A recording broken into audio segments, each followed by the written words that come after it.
Hi അസ്സലാമു അലൈക്കും welcome back to our channel snack time Kerala. അപ്പോൾ ഇന്നത്തെ റെസിപ്പി ഒരു ലഡുവിൻ്റെ റെസിപ്പിയാണ്. നമ്മൾ പുഴുങ്ങലരി വെച്ചിട്ടാണ് ഈ റെസിപ്പി തയ്യാറാക്കിയെടുക്കുന്നത്. അപ്പോൾ റേഷൻ കടയിൽ നിന്ന് കിട്ടുന്ന അരി വെച്ചിട്ടാണ് ഞങ്ങളിതിവിടെ തയ്യാറാക്കിയെടുത്തിട്ടുള്ളത്. അപ്പോൾ ഇതിനാദ്യം ഒരു 1/4 കപ്പ് അരിയാണ് എടുത്തിട്ടുള്ളത്. ഇനി ആദ്യം ഇതൊന്ന് വറുത്തെടുക്കണം. അപ്പോൾ ഒരു ചട്ടി വെച്ചിട്ട് ചട്ടി നല്ലോണം ചൂടായതിന് ശേഷം നമ്മൾ അരി ഇട്ട് കൊടുക്കുകയാണ് ചെയ്യുന്നത്. സാധാരണ റേഷനരി വെച്ച് ചോറുണ്ടാക്കാത്തവർക്കൊക്കെ ഈ ഒരു റെസിപ്പി ട്രൈ ചെയ്ത് നോക്കാം കേട്ടോ. കൂടാതെ റേഷനരി വെച്ചിട്ടൊരു ഫ്രൈഡ് റൈസിൻ്റെ റെസിപ്പി ഞങ്ങൾ മുന്നേ ചെയ്തിട്ടുണ്ടായിരുന്നു. അപ്പോൾ ഇത് വളരെ ടേസ്റ്റിയാണ്, ഹെൽത്തിയാണ്. അപ്പോൾ വീട്ടിലെ മുതിർന്നവർക്കാണെങ്കിലും കുട്ടികൾക്കാണെങ്കിലും ഒക്കെ ഒരുപാട് കഴിക്കാൻ പറ്റിയൊരു റെസിപ്പിയാണ്. പിന്നെ ഇത് സ്റ്റോർ ചെയ്ത് വെച്ചിട്ട് നമുക്ക് ഉപയോഗിക്കാം കേട്ടോ.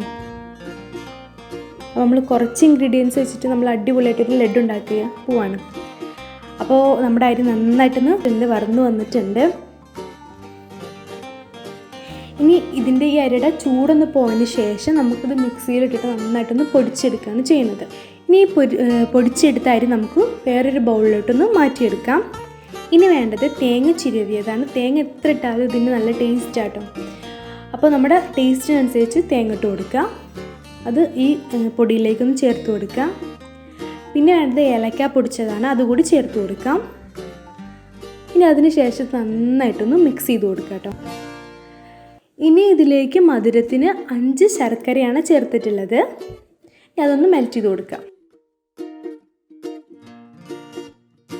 ഇനി നമ്മളിതിലേക്ക് ശർക്കര പാനി ഇങ്ങനെ കുറേശ്ശെ ഒഴിച്ചു കൊടുക്കുകയാണ് ചെയ്യുന്നത്.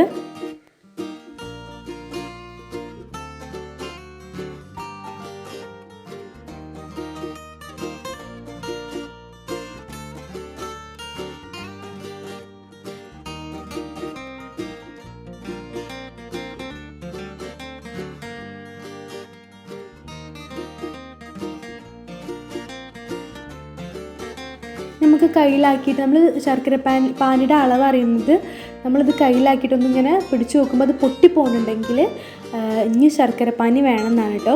അപ്പോൾ വീണ്ടും ഒഴിച്ചു കൊടുക്കുക. നമ്മൾ നല്ലോണം മോയിസ്റ്റ് ആവണം. നമ്മുടെ ആ ഒരു മിക്സ്ചർ നല്ലോണം മോയിസ്റ്റ് ആണ്, നല്ല സോഫ്റ്റായി കിട്ടണം. അപ്പോൾ അതുവരെ നമ്മൾ ശർക്കര പാനി ഒഴിച്ചുകൊണ്ടേ ഇരിക്കുക. എന്നിട്ട് നന്നായിട്ടൊന്ന് മിക്സ് ചെയ്ത് കൊടുക്കാം. ശർക്കര പാനി ആദ്യം ഒരുപാട് അങ്ങോട്ട് ഒഴിക്കരുത്, കുറേശ്ശെ ഒഴിച്ചിട്ട് നമുക്കിങ്ങനെ മിക്സ് ചെയ്ത് കൊടുക്കുകയാണ് ചെയ്യുന്നത്.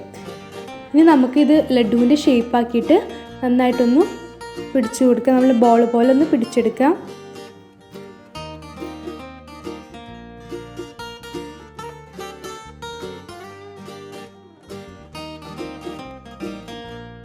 ഇപ്പോൾ നമ്മൾ ബോൾ പോലെ ഒന്ന് ഷേപ്പാക്കിയിട്ട് നമ്മൾ പ്ലേറ്റിൽ മാറ്റി വെച്ചിട്ടുണ്ട്.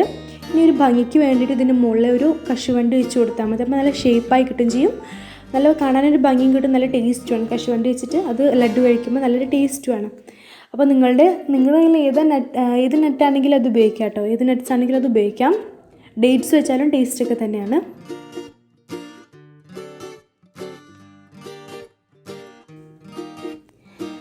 അപ്പോൾ നമ്മുടെ ലഡു ഇവിടെ റെഡിയായി വന്നിട്ടുണ്ട്. നമ്മൾ ആദ്യം പറഞ്ഞ പോലെ കുട്ടികൾക്കും വലിയവർക്കൊക്കെ ഒരുപാട് കഴിക്കാൻ പറ്റിയ നല്ലൊരു റെസിപ്പിയാണ്. നമുക്കിത് എത്ര വേണമെങ്കിലും ഫ്രിഡ്ജിൽ സ്റ്റോർ ചെയ്ത് ഉപയോഗിക്കാം. അപ്പോൾ ചായക്കൊക്കെ പെട്ടെന്ന് ഉണ്ടാക്കാൻ പറ്റിയൊരു റെസിപ്പിയാണ്. അപ്പോൾ എല്ലാവരും ഈ ഒരു ലഡു തയ്യാറാക്കി നോക്കുക. എല്ലാവർക്കും ഒരുപാട് ഇഷ്ടമാവും. ഇതിനു മുന്നേ അമൃതപ്പൊടി വെച്ചിട്ട്, ആരോഗ്യ മിക്സ് വെച്ചിട്ട് ഞങ്ങൾ ഇങ്ങനൊരു ലഡുവിൻ്റെ റെസിപ്പി കാണിച്ചിരുന്നു. അപ്പോൾ എല്ലാവരും ആ ഒരു റെസിപ്പി നോക്കണം. അപ്പോൾ ഇത് നിങ്ങളുടെ ഫ്രണ്ട്സ് ആൻഡ് ഫാമിലിയായിട്ടൊന്ന് ഷെയർ ചെയ്ത് കൊടുക്കുക. ഇഷ്ടപ്പെട്ടാൽ ലൈക്ക് ചെയ്യുക. ചാനൽ ഇതുവരെ സബ്സ്ക്രൈബ് ചെയ്തിട്ടില്ലെങ്കിൽ ഒന്ന് സബ്സ്ക്രൈബ് ചെയ്യുക. പുതിയ നോട്ടിഫിക്കേഷൻ്റെ ബെല്ലൈക്കൺ ഒന്ന് എനേബിൾ ചെയ്യാം. അപ്പോൾ ഇനി അടുത്ത വീഡിയോയിൽ കാണാം. Thank you.